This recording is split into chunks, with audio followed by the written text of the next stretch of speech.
प्यारे पाठकों, मूक नायक को बंद करना पड़ा। उसकी जगह मैं एक नया पाक्षिक शुरू कर रहा हूं, जिसका नाम होगा बहिष्कृत भारत, जो पीड़ित वर्ग की शिकायतों को आवाज देगा। मैं दूसरी उपजातियों से भी अनुरोध करूंगा कि वो एक होकर महाड के सत्याग्रह को मजबूत बनाए। आपके लिए टेलीग्राम है अमेरिका से। आपको बधाई दी है। लिखा है आपने एक अभूतपूर्व सामाजिक क्रांति की नींव रखी है। क्या उन्हें यह मालूम नहीं कि तालाब शुद्ध कर दिया गया है? एक और टेलीग्राम बनारस से आया है। लिखा है, हम आपकी हरकत का विरोध करते हैं। इन हरकतों से बाज नहीं आए तो ठीक नहीं होगा। अरे यार, 2 चाय 4 नंबर पे। फारूक भाई, हमें कुछ खाने को दीजिए। और बहिष्कृत भारत का नया अंक। सारी प्रतियां बिक गईं। शाबाश। काउंसिल की मीटिंग कैसी रही? तूफानी। तो बताओ, क्या स्थिति है महाड में? मोरे, सवर्णों ने उन अछूतों के बहिष्कार की घोषणा की है जो महाड आए थे। वहाँ के सारे गांव में हमारे लोगों को कड़ी परेशानियों का सामना करना पड़ रहा है। सवर्ण उन्हें अनाज तक नहीं देते। कोई ना कोई बहाना ढूंढकर मारपीट करते रहते हैं। कईयों को तो जेल में डाल दिया। उन्होंने मुझे भी इतना मारा कि उनके नसीब में है सिर्फ धमकियां और अत्याचार। और महाड म्युनिसिपल काउंसिल ने तो प्रस्ताव पास किया है कि 14 टैंक अछूतों के लिए बिल्कुल खोला नहीं जाएगा। जानलेवा बीमारियों का इलाज सख्ती से करना पड़ता है। भाइयों और बहनों, यह पत्र गैर ब्राह्मण आंदोलन के नेता श्रीमान जवड़कर की तरफ से आया है। लिखते हैं, हम महाराष्ट्र के गैर ब्राह्मण नेता ये घोषणा करते हैं कि आपके सत्याग्रह को हम तन मन से सहयोग देंगे, लेकिन एक शर्त है, कोई ब्राह्मण इस आंदोलन में शामिल नहीं होगा। यह मान लेना गलत है कि सारे ब्राह्मण अछूतों के दुश्मन हैं। निजी तौर पर मुझे ब्राह्मणों से घृणा नहीं है। मुझे घृणा है ब्राह्मणवाद की भावना से, जो कि ब्राह्मणों और गैर ब्राह्मणों दोनों में हो सकती है। ये तय हुआ है कि 25-26 दिसंबर 1927 इन दिनों हम सबका महाड में सत्याग्रह होगा। हर हर महादेव, हर हर महादेव। डॉक्टर भीमराव अंबेडकर की जय, डॉक्टर भीमराव अंबेडकर की जय, डॉक्टर भीमराव अंबेडकर की जय। डॉक्टर अंबेडकर, मैं Farrant, police superintendent. Collector mister Hood आपसे मिलना चाहते हैं। Please come. भाइयों, महाड जाते समय कड़ा अनुशासन बनाए रखें। अनुशासन के बिना सत्याग्रह की ताकत कम हो जाती है। नेतृत्व चित्रे करेंगे, मैं बाद में शामिल होऊंगा। सहस्त्रबुद्धे जी, आइए। चलो महाड, अस्पृश्यता नष्ट करो, अस्पृश्यता नष्ट करो। डॉक्टर अंबेडकर की जय, डॉक्टर अंबेडकर की जय।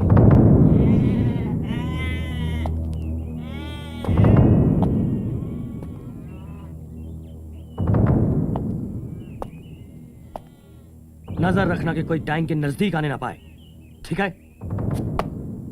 आप मुझे थोड़ा समझने की कोशिश कीजिए। सवर्णों ने कोर्ट में दावा किया है कि टैंक उनकी अपनी निजी मिल्कियत है और सिविल कोर्ट ने उन्हें स्टे ऑर्डर दे दिया है।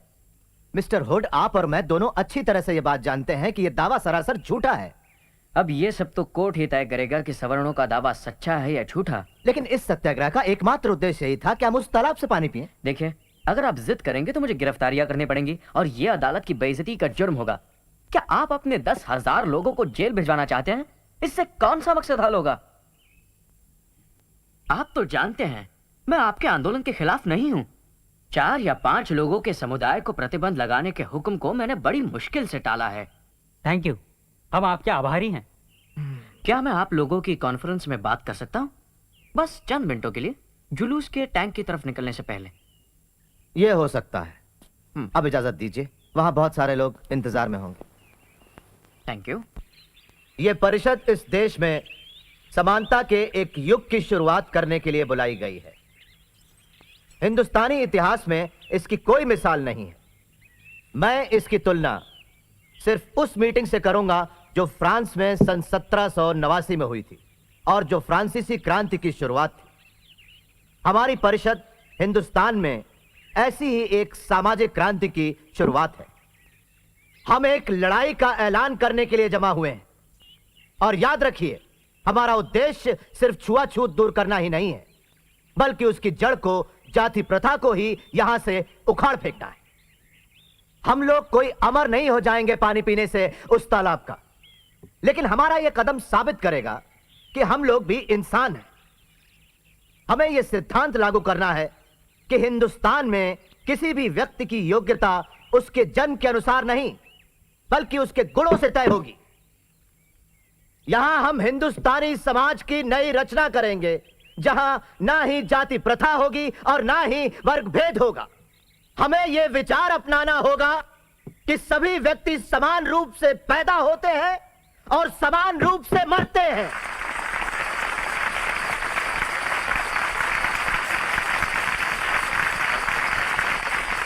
चलो नष्ट करें असमानता से भरे हुए पौराणिक हिंदू धर्म ग्रंथों की सत्ता को।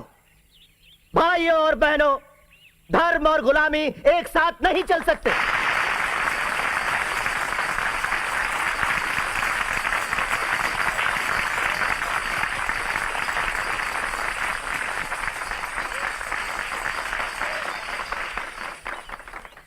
भाइयों और बहनों, वैसे तो जन्म से मैं ब्राह्मण हूं, लेकिन मनुस्मृति के सिद्धांतों का स्पष्ट निंदक हूं। वो प्रतीक धर्म का नहीं, बल्कि भेदभाव, क्रूरता और अन्याय का प्रतीक है। मेरा तो प्रस्ताव है कि पीढ़ी दर पीढ़ी चले आ रहे दुखों की इस जड़ का, मनुस्मृति का खुलेआम दहन किया जाए।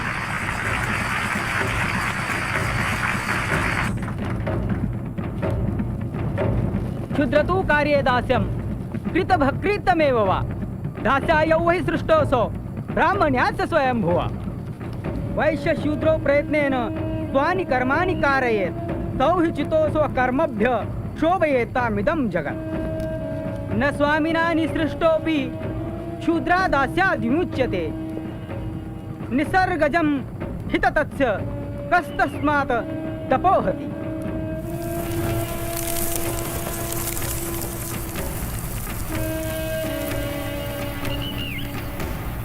प्रिय भावराव, कांग्रेस ने साइमन कमीशन का बहिष्कार किया है और मोहम्मद अली जिन्ना ने भी, लेकिन अपने खिलाफ तमाम गुस्से और आग के बावजूद भी मैं कमीशन को मिलने जाऊंगा। इस मुश्किल घड़ी में मुझे बड़ा राम भाव की याद आ रही है। वो अगर जिंदा होते तो उन्होंने मुझे पूरा सहयोग दिया होता। लॉ कॉलेज में पढ़ाने के बाद आज मैं पूना जा रहा हूं। वहां कल मेरी साइमन कमीशन के साथ मीटिंग है। साहब, अपना ख्याल रखना। मड़के बुआ कह रहे थे आपके दुश्मन कभी। रामो, तुम्हें अभी भी बुखार है, दवाइयां लेना मत भूलना। मैं अपना ध्यान रखूंगा। तो आप ये बात खास तौर पर चाहते हैं कि अछूतों को सरकारी नौकरियां मिले? जी, निश्चित रूप से। क्यों ऐसा चाहते हैं आप? कानून के अमल के मामले में हमारा अनुभव बहुत ही बुरा है। अधिकतर मामलों में कानून का उपयोग पिछड़ी जाति के लोगों के विरुद्ध हुआ है। मैं मानता हूं कि आप अछूतों की बेहतरी के लिए हमेशा कोशिश में रहे हैं, लेकिन क्या सवर्ण आपकी इस काम में मदद करते हैं? ऊंची जाति के सभी हिंदू नीची जाति के लोगों को गंदा काम करने पर मजबूर करते हैं। वो सोचते हैं कि अछूत अगर ये काम करना छोड़ देंगे तो उनका जीवन स्तर सुधरने लगेगा और वो सवर्णों की हर स्तर पर बराबरी करेंगे। हिंदुस्तान का संविधान अछूतों के साथ सही बर्ताव करे, इसके लिए आपके मुताबिक क्या सही तरीका हो सकता है? सबसे पहली बात तो मैं आपके सामने ये रखनी चाहूंगा, हमारा यह दावा है कि पिछड़ी जाति वालों को हिंदू जाति से अलग रखकर अल्पसंख्यकों की तरह बर्ताव किया जाए। दूसरी बात, पिछड़ी जाति के अल्पसंख्यकों को दूसरे किसी भी अल्पसंख्यक जाति से अधिक राजनीतिक संरक्षण की आवश्यकता है। वो भी इस वजह से क्योंकि अछूत हमेशा शिक्षा के क्षेत्र में पिछड़ा हुआ, आर्थिक दृष्टि से गरीब, सामाजिक रूप से गुलाम और यहां तक कि राजनीतिक दृष्टि से कमजोर रहा है और किसी भी अन्य संप्रदाय की तुलना में।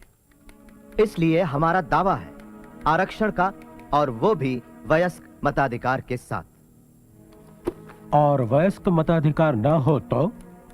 फिर हम स्वतंत्र चुनाव क्षेत्र चाहेंगे, कुछ और ऐसे संरक्षण चाहेंगे जिसमें उनके लिए अच्छी शिक्षा हो और सरकारी नौकरियों में उनका प्रवेश।